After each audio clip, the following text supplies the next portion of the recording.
आज हम विस्तार से समझेंगे कि प्रेरणा पोर्टल पर डीबीटी हेतु आधार वेरिफिकेशन किस प्रकार से किया जा सकता है। तो आइए हम समझते हैं कि हम अपने फ़ोन के द्वारा इस डीबीटी की प्रक्रिया को किस प्रकार संपन्न कर सकते हैं। इसके लिए आप अपने फ़ोन के गूगल सर्च में जाकर टाइप करेंगे मिशन प्रेरणा। आप देख रहे हैं यहाँ mission Prerna department of basic education आ गया है। हम इस पर क्लिक करेंगे। अब आपके सामने कुछ इस तरह का इंटरफेस खुलकर आएगा। यहाँ पर आपको 3 लाइंस दिखाई दे रही हैं। अब इन पर आपको क्लिक करना है। इस पर क्लिक करने पर आपके नीचे ड्रॉप डाउन में कुछ ऑप्शंस खुलकर आ रहे हैं, जिसमें आपको नीचे दिखाई देगा बैंक डाटा अपलोड। अब आपको इस पर क्लिक करना है। इस पर क्लिक करने के बाद आपके सामने खुलकर आ रहा है 3 ऑप्शंस आ रहे हैं, teacher login, user manual for DBT verification. मैं आपको बता दूं कि ये क्या है। यूज़र मैनुअल, आप डीबीटी के लिए जो यूज़र मैनुअल उसको डाउनलोड करके उसको समझ सकते हैं, पढ़ सकते हैं। इसके साथ ही user manual for DBT verification किस तरह से किया जाना है, इसकी प्रक्रिया इसमें दी गई है। आप इसको डाउनलोड कर देख सकते हैं, समझ सकते हैं। तो आइए हम चलते हैं अब टीचर लॉगिन पर। तो हम टीचर लॉगिन पर क्लिक करते हैं। आप देख रहे हैं आपके सामने कुछ इस तरह का इंटरफेस खुलकर आ रहा है। यहाँ ऊपर आपको 2 ऑप्शंस दिखाई दे रहे हैं, डीबीटी एंड बैंक अपलोड। अब आपको यहाँ पर डीबीटी का चयन करना है। डीबीटी का चयन करने के बाद नीचे आपको रजिस्टर्ड मोबाइल नंबर का ऑप्शन दिख रहा है। इसमें आपको वही मोबाइल नंबर एंटर करना है जो मध्याह्न भोजन प्राधिकरण में रजिस्टर्ड हो। यदि प्रधानाध्यापक का मोबाइल नंबर रजिस्टर है तो उनके द्वारा, और यदि किसी अन्य सहायक अध्यापक का मोबाइल नंबर भी मध्याह्न भोजन प्राधिकरण में रजिस्टर हो तो उस नंबर के द्वारा भी यहाँ पर इंटर किया जा सकता है। जैसे मैं एक नंबर यहाँ पर इंटर कर रहा हूँ।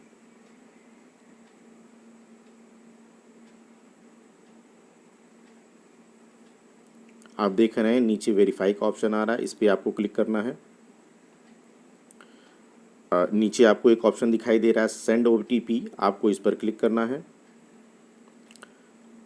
देख रहे हैं इसमें एक ऑप्शन आ रहा है कि OTP sent successfully on your mobile, यहाँ हमें ओके कर देना है। ये ओटीपी आपके मोबाइल पर आ चुका है।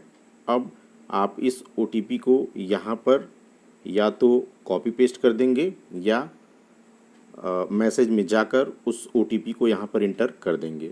अब नीचे आप देख रहे हैं यहाँ पर आपको लॉगिन का ऑप्शन दिखाई दे रहा है, जिस पर आपको क्लिक करना है। अब आपके सामने एक ऑप्शन आ रहा है जिसमें लिखा हुआ है कि you are already logged with another device, इस पर आपको ओके करना है। अगला ऑप्शन है कि do you want to log out, आपको फिर से ओके कर देना है। फिर से एक ऑप्शन आया कि you have log out successfully, आपको फिर से ओके करना है। अगला ऑप्शन है कि do you want to continue log in, आपको फिर से ओके कर देना है। इसके बाद आपके सामने कुछ इस तरह का इंटरफेस खुलकर आ जाएगा, जिसमें आपको सबसे ऊपर दिखाई दे रहा है student guardian bank excel upload entry forms. साथियों, मैं आपको बताना चाहता हूं कि कुछ अध्यापक ऐसा समझ रहे हैं कि यदि एमडीएम की फीडिंग प्रेरणा पोर्टल पर हो चुकी है तो वही डीबीटी है, अब हमें आगे कुछ नहीं करना है। लेकिन मैं आपको ये बताना चाहता हूँ कि हमने जो फीडिंग की हुई है वो वास्तव में एमडीएम लॉकडाउन के पीरियड में बच्चों को दी जाने वाले एमडीएम की धनराशि के लिए फीडिंग की गई है और डीबीटी के लिए की जानी है। इसमें शासन बच्चों के खातों में की धनराशि व अन्य धनराशि जैसे जूता मोजा भेजने की योजना बना रहा है। अब इसके लिए यह आपको नीचे आना है। नीचे आने पर आपको ऑप्शन दिखाई दे रहा होगा बेनिफिशियरी फंड ट्रांसफ़र। अब आपको इस पर क्लिक करना है। इस पर क्लिक करने के बाद आपके सामने कुछ इस तरह का इंटरफेस खुलकर आ जाएगा, जिसमें सबसे ऊपर लिखा हुआ है डायरेक्ट बेनिफिशियरी ट्रांसफ़र। उसके नीचे है टोटल एनरोल्ड स्टूडेंट्स, आप ये देख रहे हैं ये 341 दिखाई दे रहा है। उसके नीचे दिखाई दे रहा है कि पेंडिंग फॉर टीचर वेरिफिकेशन। ध्यान दीजिए, आपको इसी पेंडिंग फॉर टीचर वेरिफिकेशन पर क्लिक करना है। उसके नीचे भी कई ऑप्शंस आपको दिखाई दे रहे होंगे, जैसे verified by teacher, forwarded by teacher to BEO, reverted by BEO to teacher. लेकिन अभी आपको इन सब ऑप्शन से कुछ भी लेना देना नहीं है, आपको सीधे पेंडिंग फॉर टीचर वेरिफिकेशन पर क्लिक करना है। आप देख रहे हैं आपके सामने कुछ इस तरह का इंटरफेस खुलकर आ गया है, जिसमें सबसे ऊपर डिस्ट्रिक्ट, ब्लॉक, एरिया, स्कूल और यू डैश कोड लिखा हुआ है। इसमें स्कूल कैटेगरी में लोकल बॉडी बेसिक शिक्षा परिषद लिखी हुई है और सेशन बाय डिफ़ॉल्ट 2020-21 चुना गया है। आप देख रहे हैं यहाँ हमारे स्कूल के बच्चों का नाम खुलकर आ चुका है, जिसमें सभी बच्चों के नाम आपको दिखाई दे रहे हैं। इसके बाद आपको इसी पेज पर बिल्कुल राइट साइड में चले जाना है, कुछ इस तरीके से। राइट साइड पर जाने पर आपको अब दिखाई दे रहा होगा स्क्रीन पर कि यहाँ पे लिखा हुआ स्टूडेंट आधार स्टेटस, उसके नीचे लिखा हुआ है नॉट वेरीफाइड और उसके ठीक बगल में लिखा हुआ है अपडेट। अब आपको, और उसके नीचे दाहिनी तरफ लिखा हुआ है वेरिफिकेशन। अब आपको यहाँ पर अपडेट के ऑप्शन पर क्लिक करना है अगर इस बच्चे की आपको सारी डिटेल्स फिलअप करनी है। इसके साथ ही मैं आपको एक और चीज़ दिखाना चाहूँगा कि यहाँ पर इन बच्चों के खाता नंबर व अन्य सूचनाएं भरी हुई नहीं दिखाई दे रही हैं, लेकिन यदि इसी में हम और नीचे जाते हैं तो हमें अन्य बच्चों की कुछ सूचनाएं भरी हुई भी दिखाई देंगी।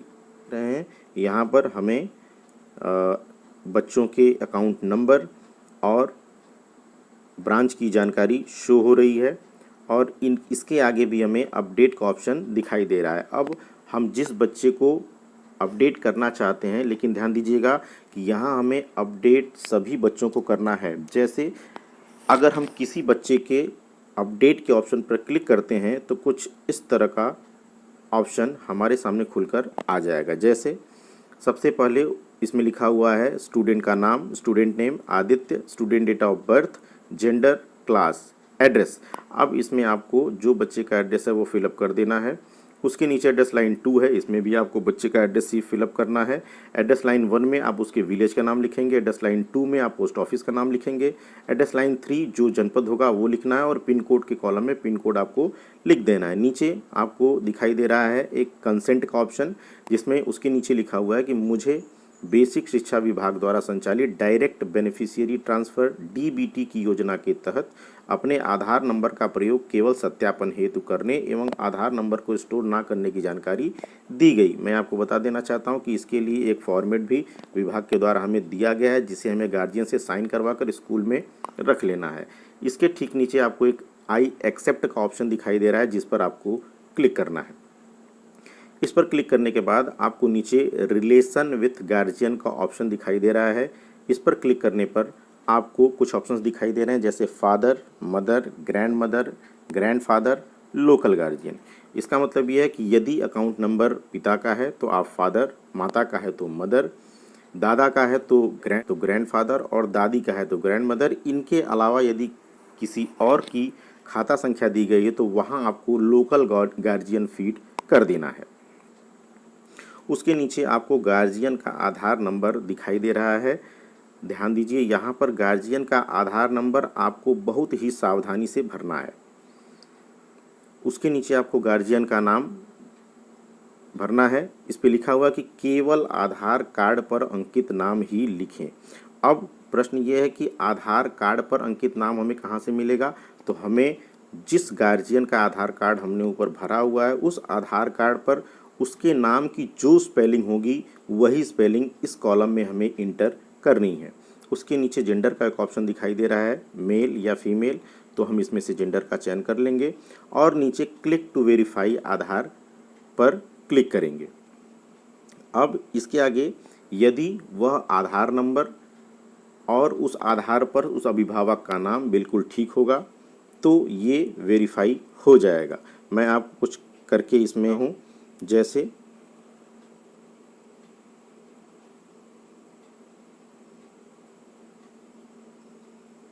मैंने एक आधार नंबर भर दिया है और एक नाम इसमें डाल देता हूँ।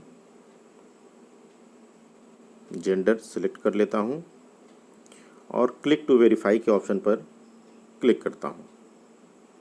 आप देख रहे हैं कि इसमें ये ऑप्शंस खुलकर आ गए हैं और गार्जियन आधार डिटेल्स, गार्जियन आधार डिटेल, गार्जियन नेम और जेंडर ये आ रहा है।